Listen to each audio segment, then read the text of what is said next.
Boa noite, meu nome é Haroldo Cerávulo Cereza, eu sou diretor de redação de Ópera Mundi e está no ar mais uma edição do programa Outubro.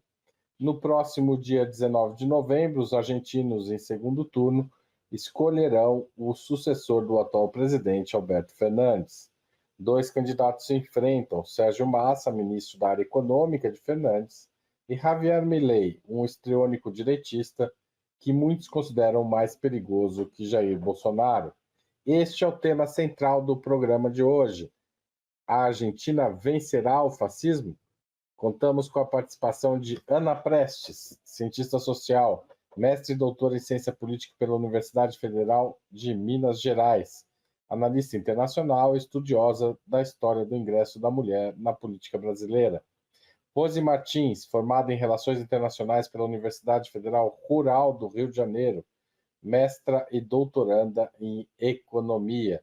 E Hugo Albuquerque, publisher da Jacobin Brasil, editor da Autonomia Literária, mestre em Direito pela PUC São Paulo, advogado e diretor do Instituto Humanidade, Direitos e Democracia. Obrigado, gente. Vamos à primeira pergunta. Deixa eu desligar aqui o chat. Pronto. Obrigado, gente, mais uma vez. Vamos à primeira pergunta da noite. No último fim de semana, houve um debate entre os dois candidatos, muito assistido, inclusive no Brasil. Vocês acompanharam a repercussão? O debate pode influenciar o resultado final? Ana Prestes. É difícil responder essa parte final da pergunta. Bom, primeiro, boa noite, Haroldo, boa noite, Hugo, boa noite, Rose, boa noite a todos que estão nos acompanhando, todas que ainda vai nos acompanhar no programa gravado também. Foi um debate super importante, na minha opinião. Foi muito assistido, teve uma audiência altíssima na Argentina, e eu imagino que na América do Sul, de uma forma geral, na América Latina, aqui no Brasil também foi bem, repercutiu muito o debate no Brasil, muitas emissoras transmitiram, inclusive o formato do debate foi interessante, né? Um debate organizado pela própria estrutura eleitoral, pelo Conselho Eleitoral, e eu acho que o Massa se saiu, não só eu acho isso, mas muita gente, e a própria imprensa argentina, da imprensa mais conservadora à esquerda, consideraram que o Massa se saiu muito bem nesse debate.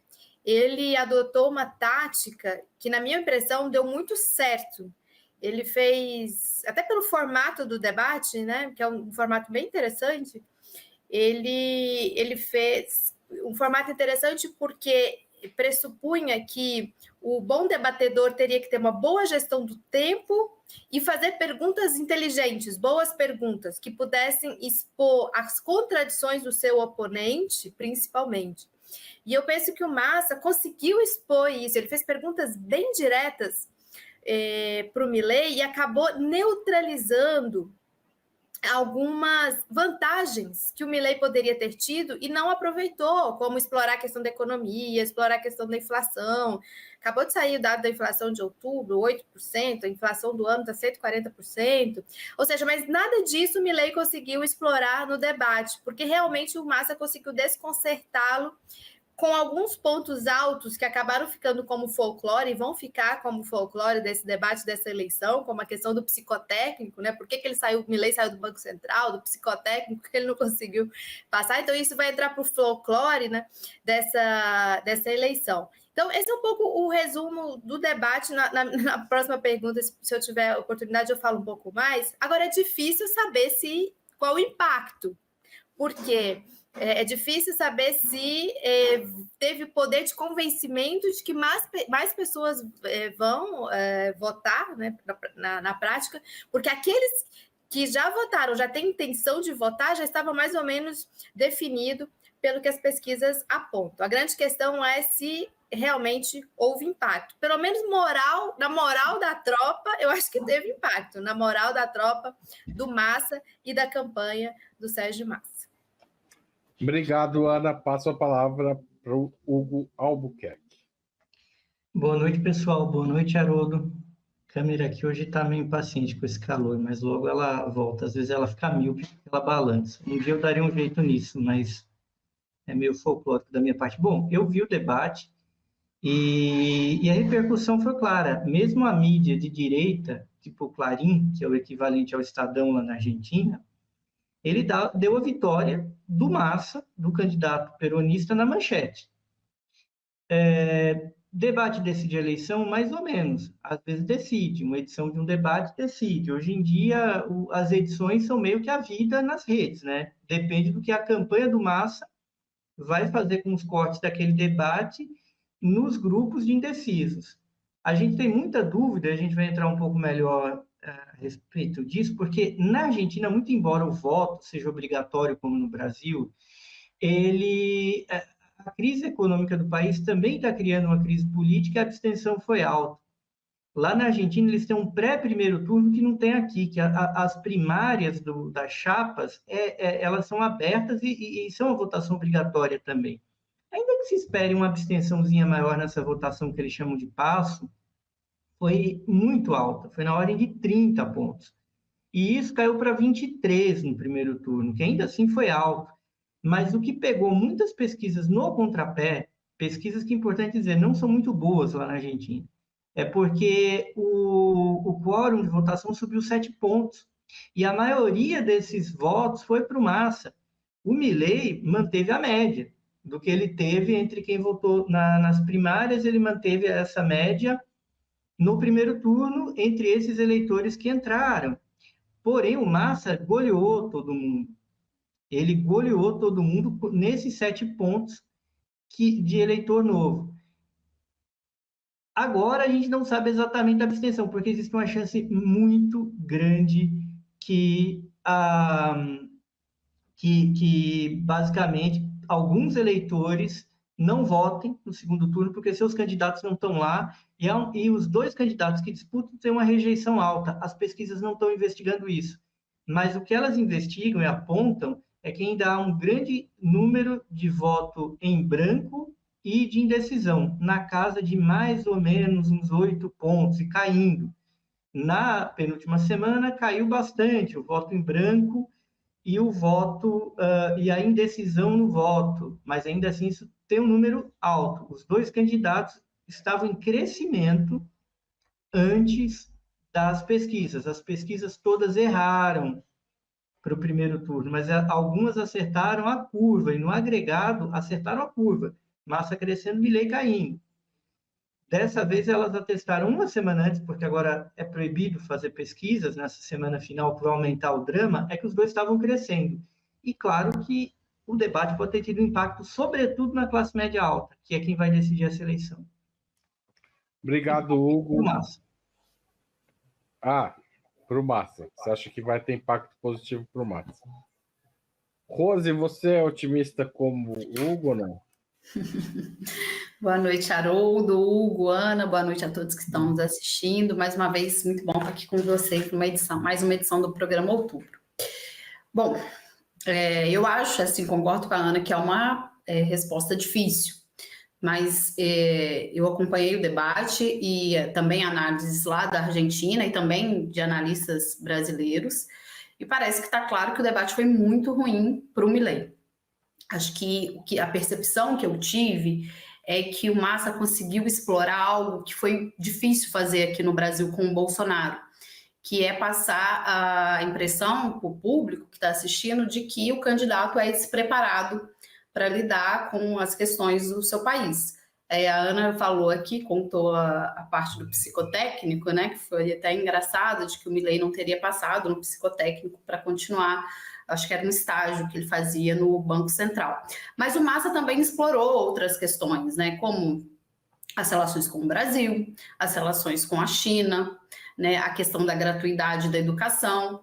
E mesmo que o Milei tenha tentado sair dessas perguntas de alguma forma, por exemplo, no caso do Brasil e da China, que ele chama o Lula, né, e o Xi de comunistas, de corruptos, e que não quer ter relações políticas com esses países, mas ele fala que o setor privado está livre para ter essas relações, mesmo com ele fazendo né, dando esse tipo de resposta, não parece que ele se saiu bem. Eu acho que realmente passou esse recado de que ele é despreparado, porque ele também tem todo aquele jeito, né? Ele deu uma entrevista, parece que passou mal na entrevista. Então, essas coisas eu acho que foram pegando mal para ele.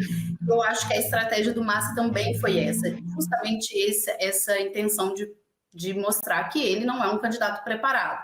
O Bolsonaro não participou dos debates no Brasil, então isso também não foi possível. E eu acho que na Argentina, se não me engano, é obrigatório, né, participar dos debates para fazer a campanha política. Então, assim, a percepção que eu tive com as análises que eu acompanhei também é de que o debate não foi bom para o Milei. Né, de que esse recado foi dado. Só que a gente está às portas das eleições, né? E com pesquisas, as pesquisas das prévias oscilaram muito, as pesquisas do primeiro turno também. Então, agora a gente não tem pesquisas a partir, a última que eu vi é do dia 9 de novembro, então é um quadro muito difícil. O que eu acho que eu consigo dizer com alguma segurança é que vai ser muito emocionante e um resultado, me parece, bastante apertado, né? Tomara que com a vitória do Massa, mas acho que é uma situação dramática na Argentina, vai ser um dia de votação muito dramático. Obrigado, Rose. O Milei conseguiu o apoio do ex-presidente Maurício Macri e de Patrícia Bullrich, a candidata da direita. Por que essa direita argentina não se envergonhou de caminhar ao lado de um candidato com posições nitidamente fascistas? O que não aconteceu, pelo menos com parte muito grande da direita brasileira no enfrentamento a Bolsonaro em 2022. Hugo Albuquerque. Olha, Haroldo, Peraí, Bom, vai, reloginho, tá bom. Primeiro momento, porque essa direita normal da Argentina não é o PSDB, o Macri não é o Fernando Henrique, eles são pessoas muito piores do ponto de vista do radicalismo político. O Maurício Macri, ele é um menino muito rico, cujo pai foi um dos civis mais influentes na última ditadura militar, que em grande medida apoiaram a derradeira e sangrenta ditadura militar argentina com objetivos empresariais, quais seja transformar a dívida privada, empresarial que eles tinham no exterior, em dívida nacional e pública. Foi isso. O último golpe militar na Argentina também foi um golpe, no sentido coloquial do termo. E a família Macri estava lá. O Macri ele criou o primeiro partido de direita burguês, propriamente dito, a ter influência e competitividade eleitoral. O Proposta Republicana, que encabeça a chapa lá Juntos pela Mudança, Juntos por el Cambio, ele está mais próximo do Partido Novo do que do PSDB. É esse o nível da coisa. Então, por mais que o Macri se vista bem, tenha bons ternos, sempre muito bem alinhados, seja um sujeito extremamente educado, haja como aristocrata, ele certamente é alguém muito à direita do Fernando Henrique Cardoso, e eu diria até de muitas figuras do DEM e PSD aqui no Brasil. O buraco ali é mais embaixo.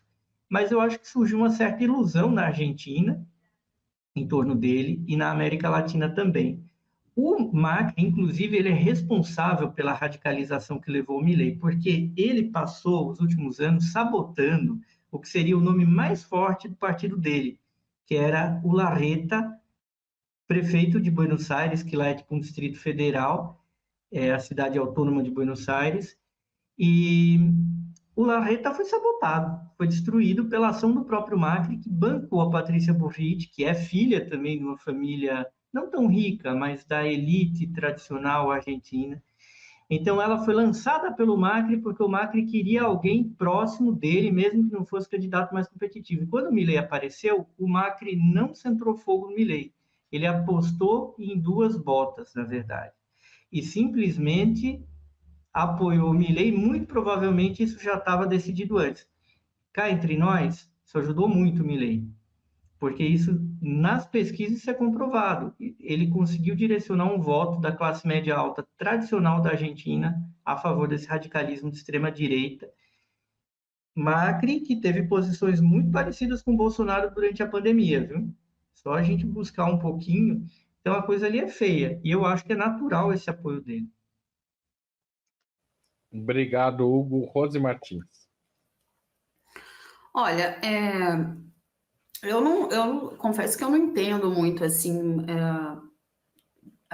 do ponto de vista do que o Hugo traz, né? O Hugo tem muitas informações sobre essa diferença da direita brasileira para a direita da Argentina.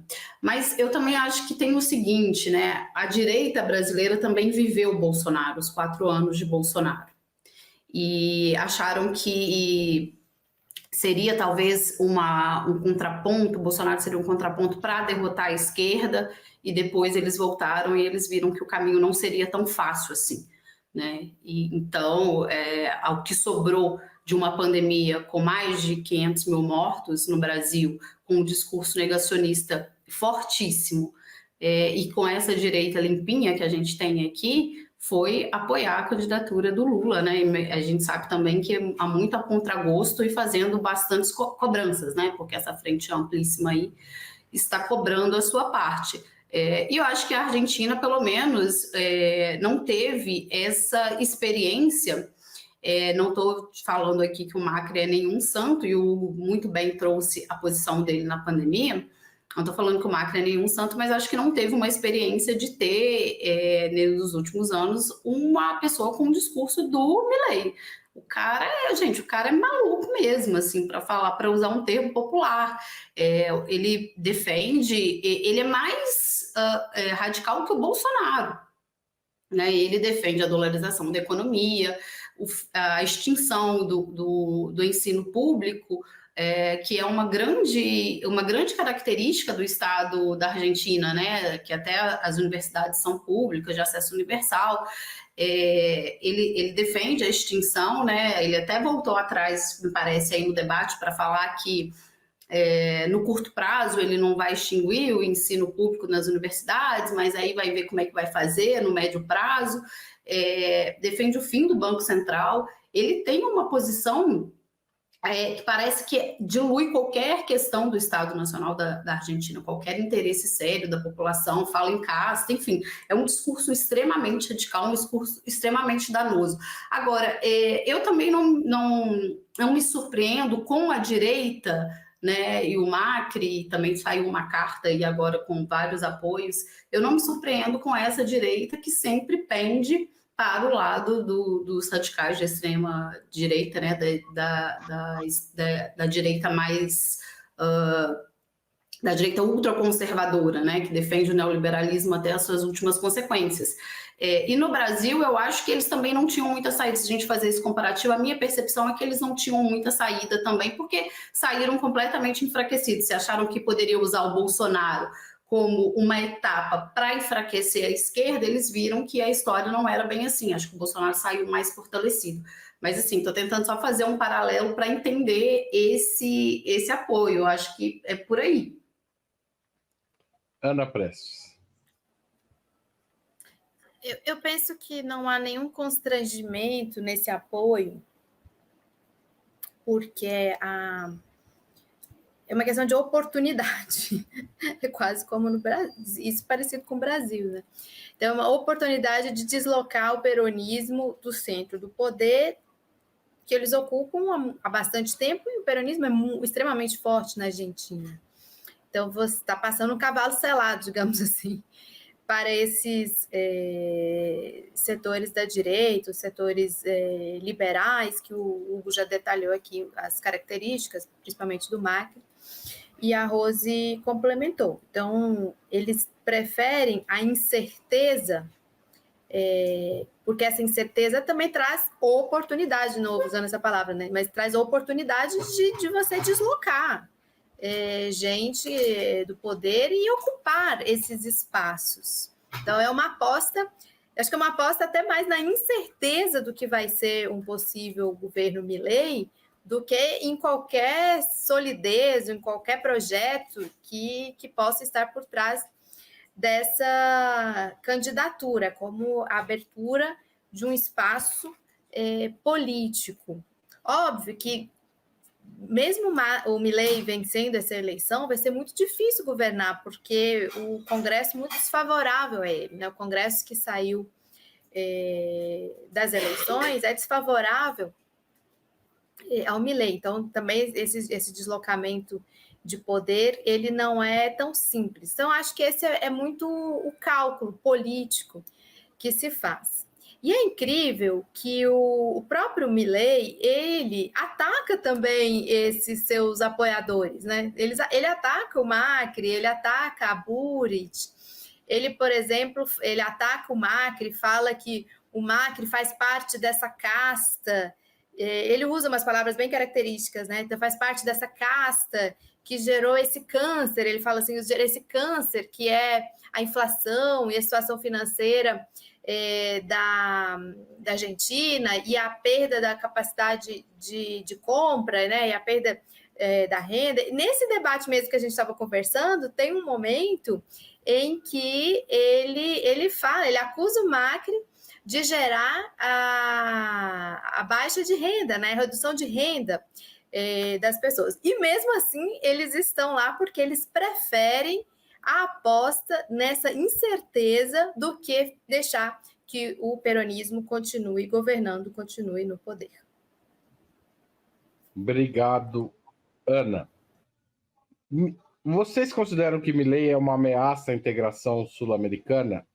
O Mercosul realmente corre risco de acabar no eventual governo dele, considerando que esse foi um dos seus alvos de campanha, juntamente com os presidentes comunistas do Brasil, comunistas aqui vai entre aspas, né, especialmente por causa do Lula, do Brasil, Luiz Inácio Lula da Silva, e China, Xi Jinping.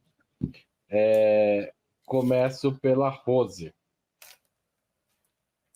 Muita coisa é só discurso, né? Porque tem um caminho institucional. Agora, claro que a vitória de um presidente que coloca a integração regional como um mal para o seu país é muito ruim, né? A Argentina é um grande parceiro do Brasil, da integração regional, é a segunda maior economia da região. No caso do Mercosul, eles têm um caminho institucional, né? O Congresso precisa aprovar uma saída do Mercosul. O que pode acontecer com o Mercosul, com a Unasul, né, que está sendo revigorada agora, ou com demais, fazer mais iniciativas que foram congeladas e que precisam ser retomadas, como, por exemplo, o Conselho de Defesa Sul-Americano, enfim, a CELAC também. O que pode acontecer é um esvaziamento, uma má vontade, e isso começou até com o Macri e com o Temer. Eu sempre falo isso, é preciso a política externa brasileira, até de uma associação com outros países da região, para esvaziar a integração regional, ela começa com o Temer e com o Aloysio Nunes, né?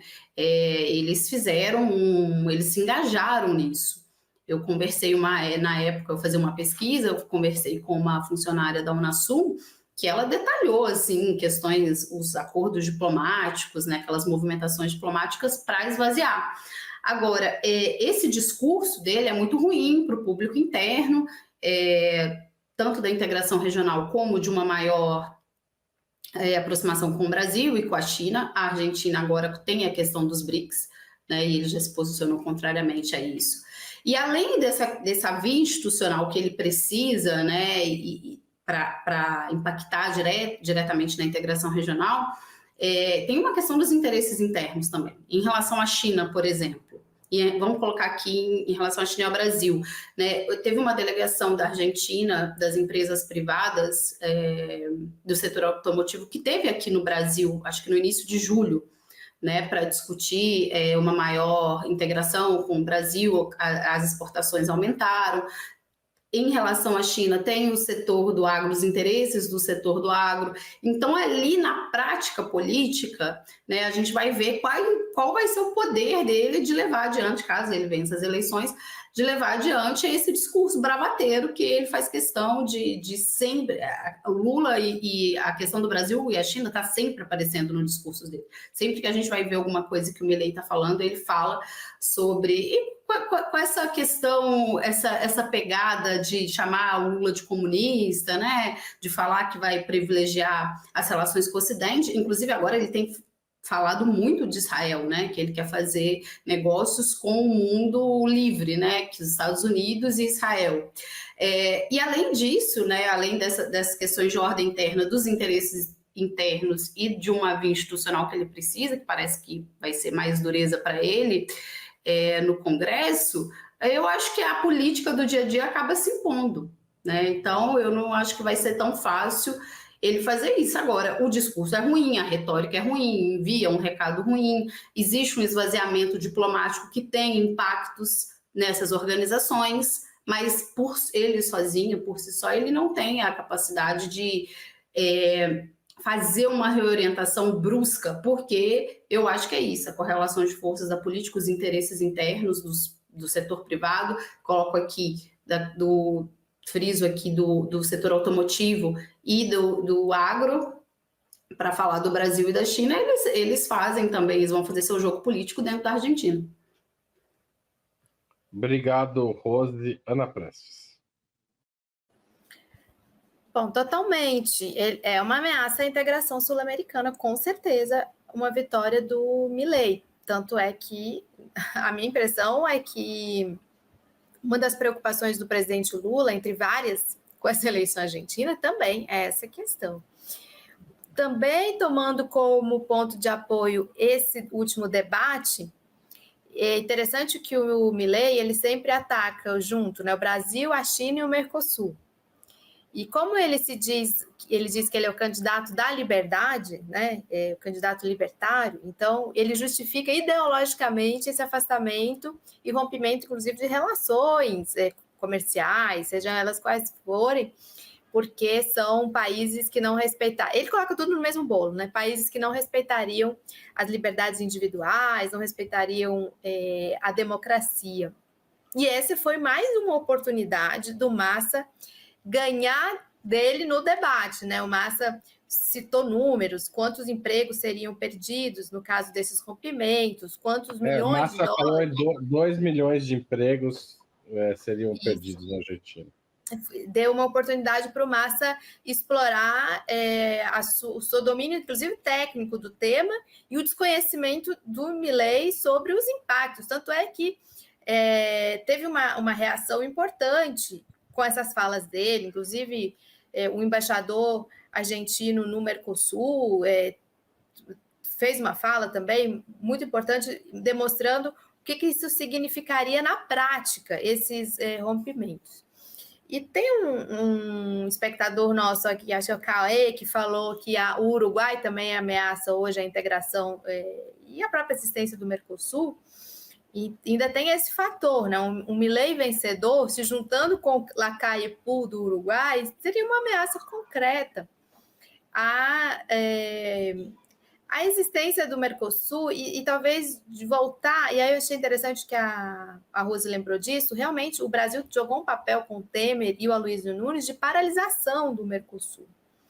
Então a gente poderia voltar a esse patamar de paralisação do Mercosul, que no último período aí o Fernandes e o presidente Lula conseguiram, mesmo com as dificuldades que existem com o Lacaipu, retomar o Mercosul, inclusive está retomando o Mercosul social, retomando vários projetos no âmbito do Mercosul. Então, o Milei vencendo essa eleição, com certeza é uma ameaça ao projeto de integração da América do Sul, liderado principalmente pelo presidente Lula, depois daquela cúpula aqui em Brasília, da Carta de Brasília, daquela reunião dos países da América do Sul para projetos de integração.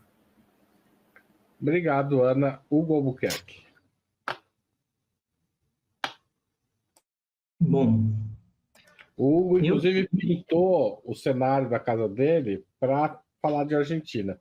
Semana que vem nós vamos falar de China ou de outro assunto, ele vai ter que pintar a parede de novo.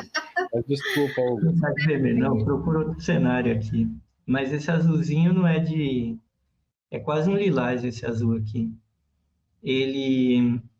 Bom, lá na Argentina, Haroldo, eu não saberia responder porque eu tenho uma desconfiança muito grande que o Milei não está lá para explicar, está para confundir, ele não está lá para governar. Ele está operado desde fora, porque tem um fator estratégico muito importante. Depois da Guerra das Malvinas, a Argentina ela não pode comprar arma. As Forças Armadas da Argentina existem de uma maneira pro forma. E havia uma série de propostas da China, que é uma grande parceira comercial da Argentina, de vender armamento moderno para as forças armadas locais. Isso criou uma certa celeuma de bastidor que os americanos vieram oferecer armamento para os argentinos. Armamento velho, da Dinamarca, que basicamente a Dinamarca venderia barato para a Argentina e já daria de entrada em armamento novo americano, já também para movimentar a indústria bélica local. E aí muita gente na Argentina falou, não, mas tem toda a questão aí do embargo de armas, a Inglaterra vai deixar? Os americanos responderam, vai. Se a gente falar, vai. Agora, a gente não quer armamento chinês aqui. Isso é um fator. Tem um outro fator que é BRICS, tentar sabotar o BRICS. Outro, sabotar o Mercosul. Quarto, sabotar o governo Lula. Que, aliás, desculpa, Hugo, te interromper, foi a pergunta do Beto Mello sobre os BRICS. Então, tá aí, Beto Mello, o Hugo está respondendo a sua questão. A Argentina é BRICS agora, né? E aí, a Argentina cumpriria um papel de virar um peão. E o que vai acontecer com a Argentina não interessa. Por que tem um ponto importante de acabar com o Mercosul? A Argentina importa muito produto industrializado do Brasil. Arrebentar com o Mercosul é um meio de europeus, coreanos, o arranjo ocidental. Tomar o lugar da indústria brasileira com os tais acordos bilaterais e a Argentina, por exemplo, passar a importar coisas de Taiwan, da Coreia, dentro do esquema americano. Importar mais do México, importar mais dos Estados Unidos, porque hoje a economia argentina é basicamente Brasil, China e União Europeia. O objetivo é evitar também esse acordo União Europeia e Mercosul, ou aprová-lo em termos extremamente neoliberais, e entrar aí, numa coisa bem objetiva, e travar esse processo de ampliação do BRICS. Então, não importa se a Argentina vai se lascar amanhã. Quem está conectado com o Milei é a turma da ditadura, e é fazer esse cavalo de pau e se ferrar. Aí, problema. Agora, tem vários fatores de bastidor, fatores estratégicos bem objetivos que podem levar assim, a uma ruptura, por mais ilógica que ela possa parecer. Quer continuar? Só para terminar o raciocínio? Ou vai na próxima? Eu já concluí. Eu acho que realmente, assim, só enfatizando esse ponto. Pode parecer lógico, e é, mas assim, mas ele é bem lógico do ponto de vista da estratégia americana e de Israel também. Tá certo. A gente acabou agora com isso, essa rodada. Me perdi um pouquinho. Alguém deixou de falar? Não, sobre. Não, todo mundo falou já. Então, antes da gente continuar, eu estou aqui para pedir a contribuição financeira de vocês para a Opera Mundi e para anunciar uma novidade.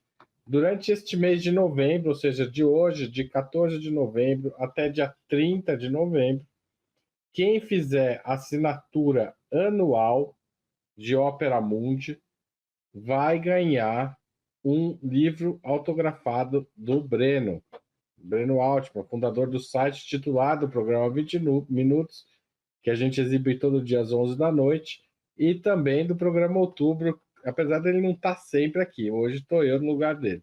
Se você já é assinante, calma, a gente já vai anunciar uma novidade para você sobre isso. Mas, por enquanto, são para os novos assinantes anuais. Então, se você clicar em www.operamundi.com.br, essa é a página do livro na editora Alameda, tá certo? Se quem quiser comprar, pode comprar. Mas nós estamos dando de presente com autografado pelo Breno para quem fizer a assinatura anual. www.operamundi.com.br/apoio. Lá, quando você clica em apoio, tem um botão assinatura anual. Clica lá, tem várias opções.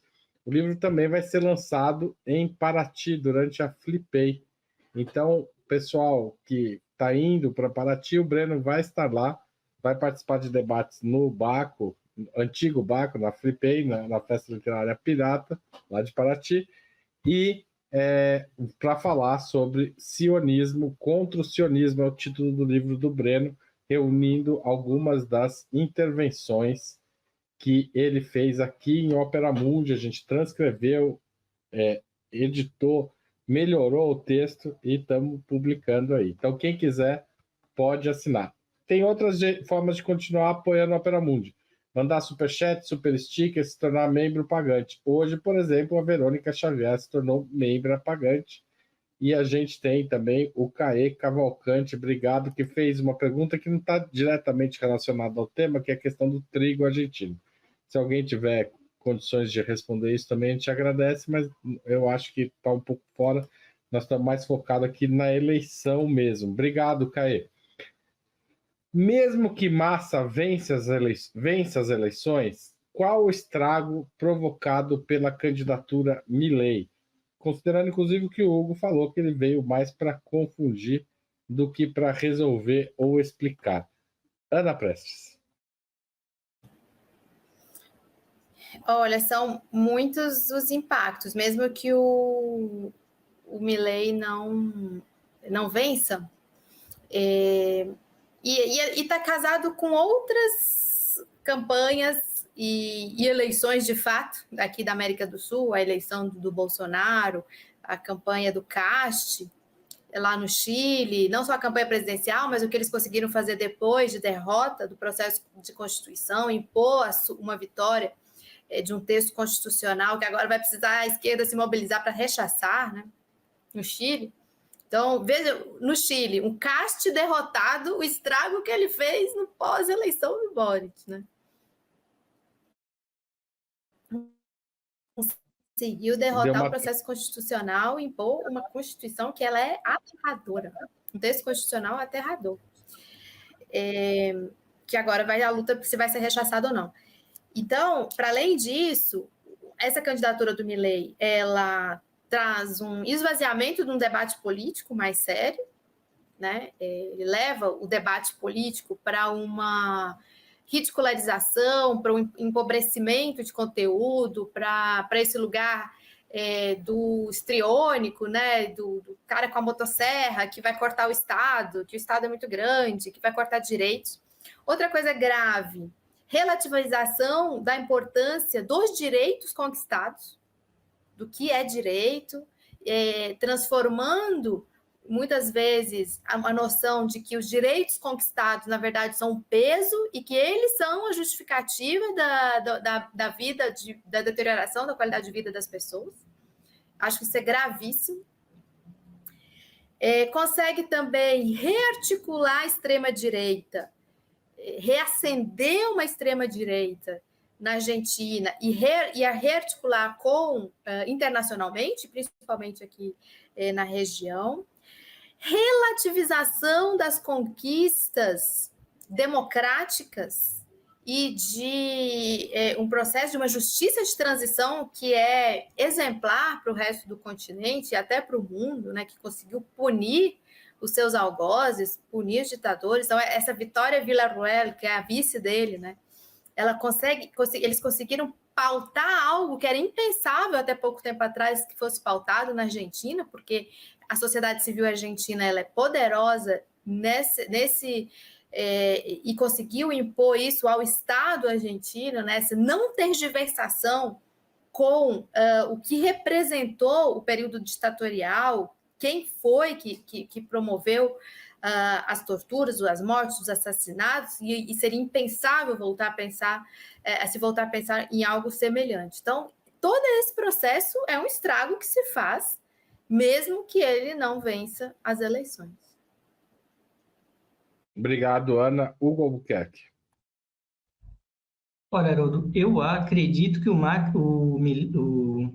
Milei ele já é consequência de um processo que existia na Argentina, que aparentemente o passado militar ele foi varrido, ele foi abordado do ponto de vista político e jurídico, matéria de justiça, memória, verdade, porém, as estruturas que levaram a Argentina a ter aquela ditadura dantesca, uma coisa que parecia aquele filme do Pasolini, o Saló, era uma coisa que envolvia sequestro de bebê, matar gente, assim, mesmo para a gente que teve uma ditadura militar muito brutal, aquilo foi extremamente chocante.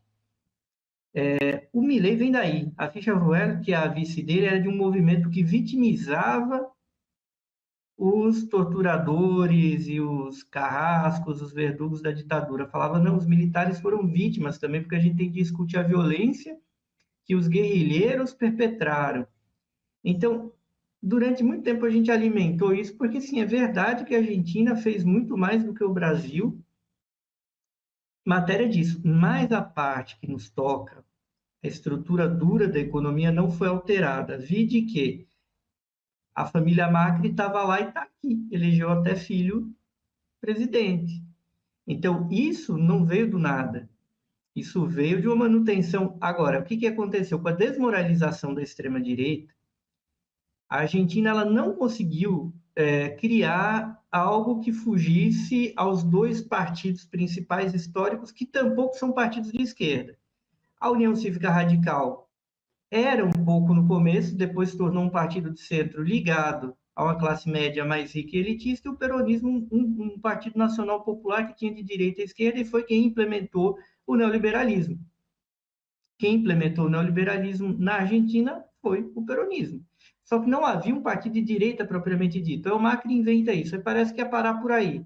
Não parou. Eles conseguiram dar um jeito de abrir as portas do inferno e criar uma extrema-direita eleitoralmente competitiva, sendo que esses grupos nazistas que existem na Argentina desde a década de 30, que deram o primeiro golpe militar lá no Uricochene, eles sempre dependeram de golpes militares. A Argentina teve algo em torno de 5 golpes no século XX. O Milei está conectado, então é óbvio que o Milei piora isso, mas eu já diria que o Milei é consequência, antes de ser catalisador, de uma dinâmica de luta de classe, da ausência de um partido relevante de esquerda de massas na Argentina, que isso é uma tarefa que tem de ser construída, porque o peronismo não é esquerda, o peronismo não é socialismo, o peronismo é um movimento nacional popular com muitas limitações e com tradições antagônicas dentro de si. E é claro que é um problemão, eu concordo com a Ana, o exemplo do Cast também, se o Bolsonaro tivesse perdido e tentar insistir seria um grande problema, mas eles são consequências antes de causas. Obrigado, Hugo. Rose Martins.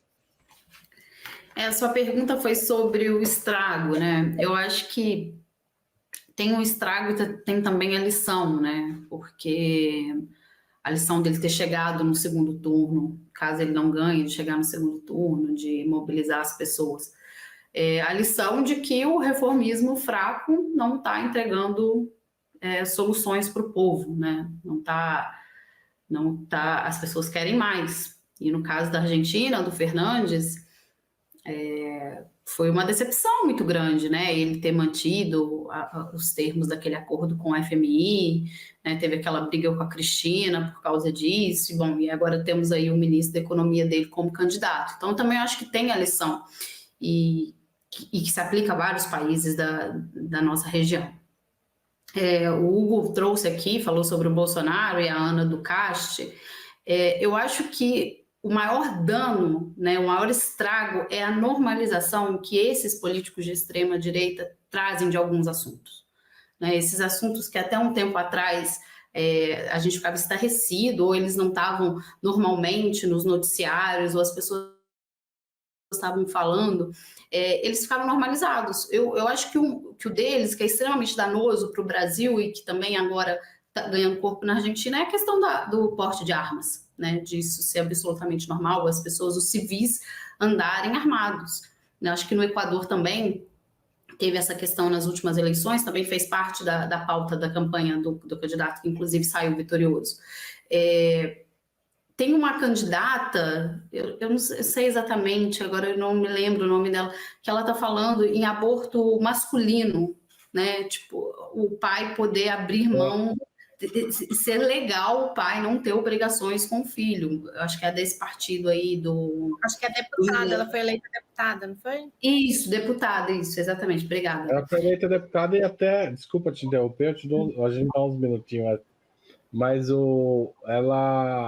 ela foi acusada de atrapalhar o Milei no primeiro turno. Isso, foi a Zambelli do Milei. Transformaram ela na Zambelli do Milei. Porque é absurdo, né? É absurdo. E a normalizar a perda de direitos, que por exemplo, na Argentina, eu acho que isso é uma coisa de se orgulhar, né? Do acesso universal à universidade, as universidades serem públicas. E todo esse show de absurdos que esses candidatos fazem, né? O Bolsonaro fez e foi eleito no Brasil e conseguiu levar adiante, mas o Castro também levou, a Ana pontuou muito bem aqui, né, o estrago que ele fez em relação ao referendo no Chile.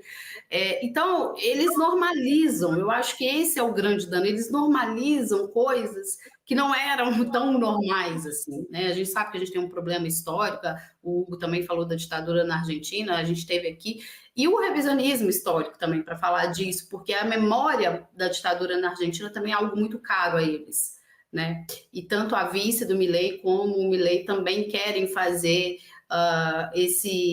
reescrever a história, né? Acho que talvez é um dos pontos baixíssimos da campanha dele que pode gerar bastante revolta das pessoas.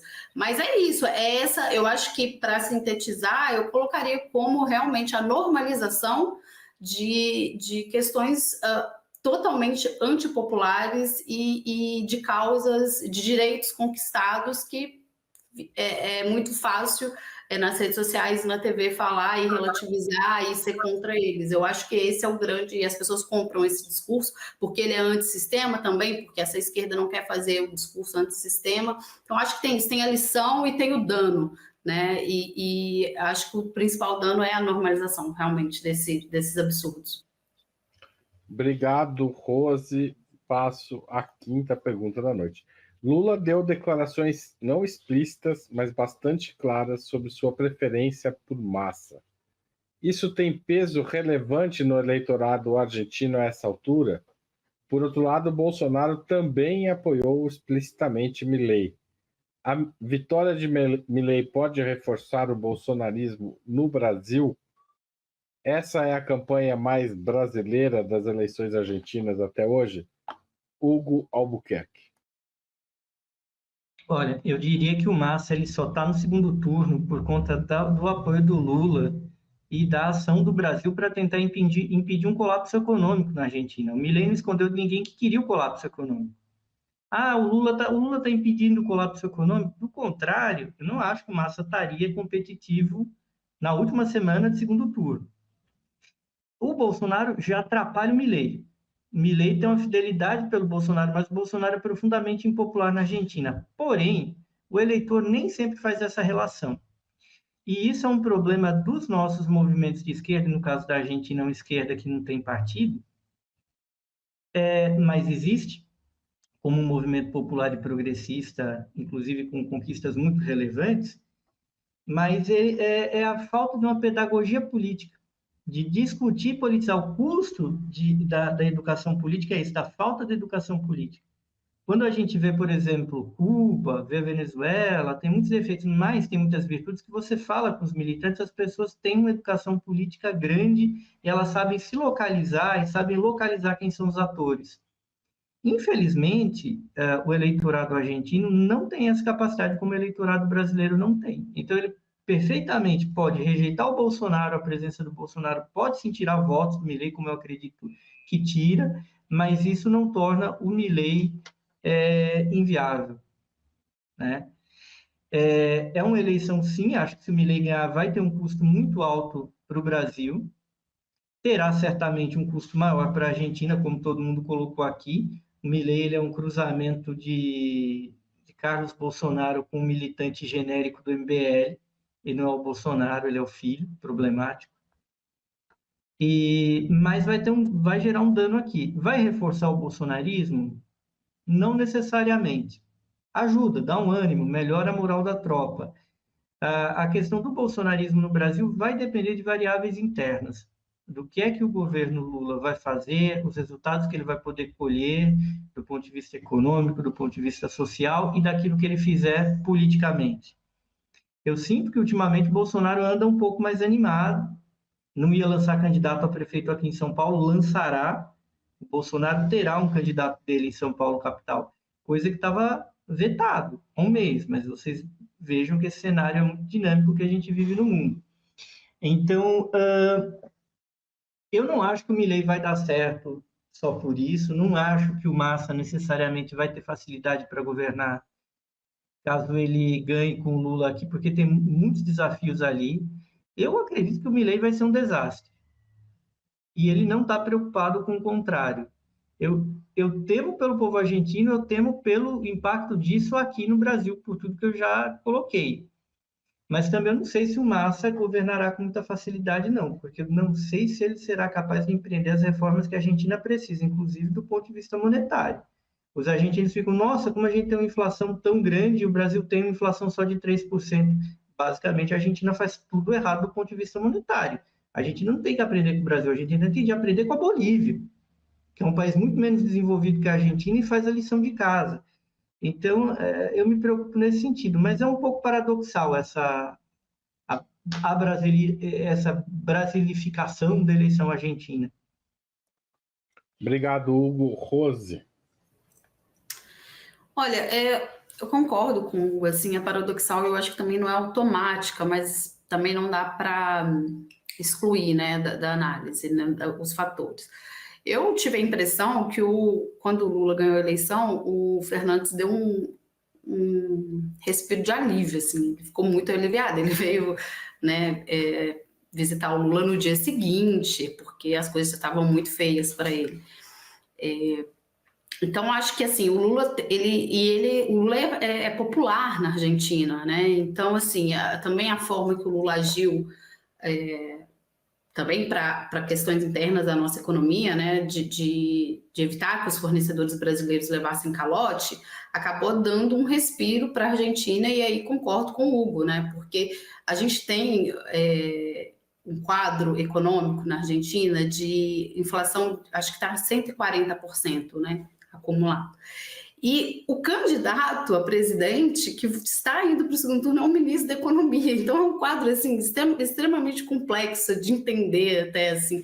É muito curioso. Eu não sei se é decisivo também, é uma discussão difícil, né? A gente tem que analisar vários pontos. Agora, o que eu também notei, acompanhando, é que o Bolsonaro não é popular na Argentina, inclusive que ele é odiado. Em uma das propagandas da campanha, do Massa, aparece o Bolsonaro lá, né, tipo, meio que transformando o Milei, uma mistura ali facial do Milei com o Bolsonaro. Então, assim, eu não vejo automaticidade exatamente na questão eleitoral do momento, mas eu acho que tem uma questão em relação à extrema-direita na região que é bastante preocupante. Né? E aí também no Brasil, se a gente for tentar fazer essa relação, obviamente depende de questões internas do Brasil, da política interna, do bolsonarismo, da capacidade de sobrevivência do bolsonarismo, que eu acho que também é algo extremamente preocupante. Então, eu acho que vão ser fatores que vão sendo interligados, que mesmo que se o Milei não ganhar, mas o que sobrar do Milei no pós-eleição, ele também traz respostas para a gente em relação ao bolsonarismo. Mas só para tentar fechar, assim, eu acho que a figura do Lula tem importância, teve essa importância até antes da eleição, né? Acho que o Fernandes torceu muito pela vitória do Lula, obviamente, né? São do mesmo campo político, mas assim também relacionado a uma questão interna da economia da Argentina. E acho que, assim, mesmo que o Milei não ganhe as eleições, eu acho que existe um esforço de articulação da extrema-direita na região que é preocupante. E que aí se articula com o Bolsonaro também, com a família Bolsonaro. O Eduardo Bolsonaro estava lá, né, gente, na Argentina. Eles não são populares lá, ele foi banido lá tava uma aparição na TV lá e tiraram ele do ar. Então eu tenho tentado enxergar, não exatamente eleitoralmente assim no pleito, mas eu acho que já produz resultados aí dessa articulação na região que a gente precisa abrir o olho, porque eu acho que é preocupante. Obrigado, Rose. Ana Prestes. É difícil avaliar exatamente qual o impacto, né, do apoio, por exemplo, do Lula ao Massa, diretamente na população. Acho que mais por essas operações que o governo Lula fez de tentar reestruturar apoio trazer a Argentina para o BRICS, conseguir o empréstimo do Banco dos BRICS, acho que teve BNDES também, ou seja, dar essa estrutura do que na população em si. Embora o presidente Lula ele é muito popular na América do Sul, de uma forma em geral, mas é sempre difícil mensurar isso em países com dinâmicas tão próprias como o Brasil e a Argentina, com suas diferenças, suas dinâmicas internas próprias. Mas eu creio que há algum fator de influência, mas muito por conta desse viés que o Hugo colocou aqui, e a Rose também, né? O Fernandes foi o primeiro a vir visitar, abraçar o Lula quando o Lula foi eleito. Houve uma conexão aí entre os dois governos importante, e isso fez com que esse paradoxo, né, de um país em crise econômica que tem o seu ministro da Economia candidato conseguir chegar bem agora na reta final, bem competitivo para vencer, possivelmente vencer as eleições. Já o contrário, uma vitória do Milei, como isso repercutiria, né, aqui no Brasil, no bolsonarismo, eu fico pensando que o bolsonarismo, o clã Bolsonaro, né, o Eduardo Bolsonaro, o próprio Bolsonaro, eles, desde quando eles foram eleitos lá em 2018, eles sempre se apoiaram nesses amigos externos, né? Eles sempre se orgulharam muito de falar que eles tinham o Trump como amigo, o Netanyahu como amigo, o Duque como amigo, o Pinheira como amigo, o Salvini como amigo, ou seja, de como eles tinham amigos aí por aí afora. Então, eu acho que o Milei ele entraria nesse rol. Olha só, o nosso time está ganhando lá na Argentina. Isso quer dizer que a gente está forte, nós somos fortes internacionalmente. Principalmente o Eduardo Bolsonaro, ele gosta muito de demonstrar isso, né? E eles fazem aqueles encontros internacionais deles. E isso impacta mais nessa autoconfiança que eles têm e que tem que transparecer para quem os apoia, de que eles estão bem no jogo, estão competitivos por aí afora, a gente votando em projetos semelhantes aos deles. Tá certo. Gente, eu queria que vocês fizessem um comentário aqui.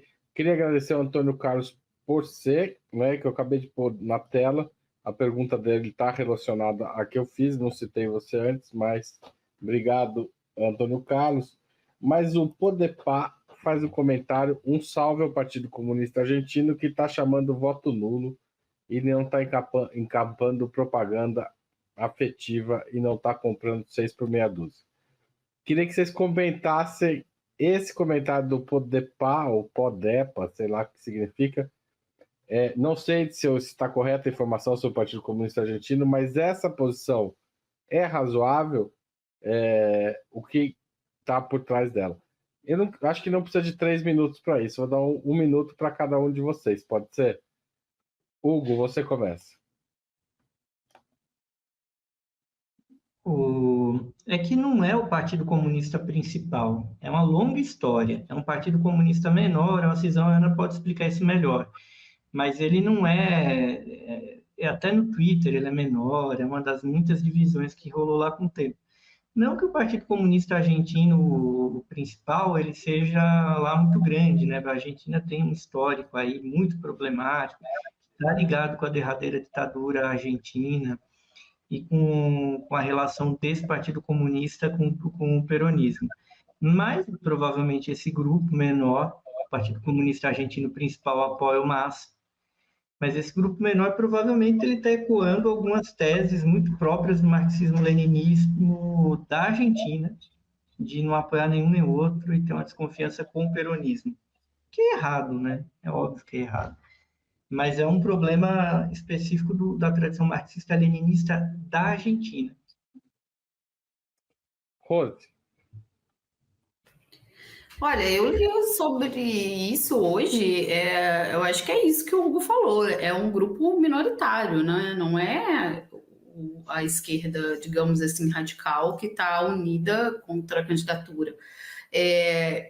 Eu não vou me estender muito, mas eu acho que não é razoável. Eu acho que o Milei ele é pior que o Bolsonaro. né? Então, eu não acharia razoável aqui também, no segundo turno, os partidos não chamarem um voto, por exemplo, no Lula contra o Bolsonaro, como não tem como achar isso razoável na Argentina, sendo que o cenário é ainda pior, porque eles estão ainda numa crise econômica muito pior. Eles estão sob uma candidatura que ataca diretamente os direitos conquistados historicamente, né? E a gente já falou isso aqui durante o programa inteiro, querem fazer uma revisão da história, enfim, é muito preocupante. Então, eu não acho razoável, nesse momento, qualquer força de esquerda chamar o voto nulo na Argentina. Obrigado, Rose. E Ana Prestes, para encerrar o programa de hoje. Bom, a história dos comunistas na Argentina é complicada, não daria para a gente conversar aqui nesse 1 minuto. Mas o principal partido comunista, que é o PCA, estou até procurando um artigo aqui do secretário de Relações Internacionais para compartilhar aí com quem quiser ler, não está defendendo o voto nulo, né? Está defendendo e está apoiando o voto no massa, assim como apoiou o Alberto Fernandes, desde a Cristina Kirchner, que um grupo menor, não é o tradicional Partido Comunista da Argentina. Não teria muito mais a dizer, além disso. Tá certo, gente. Queria agradecer muito a vocês por essa hora de programa, foi ótimo. Espero que a gente tenha boas notícias da Argentina no domingo e até a semana que vem. Obrigado a todo mundo que participou, compartilhou, espalhou. Valeu. Tchau, tchau, gente. Tchau, Rose. Tchau, Hugo. Tchau.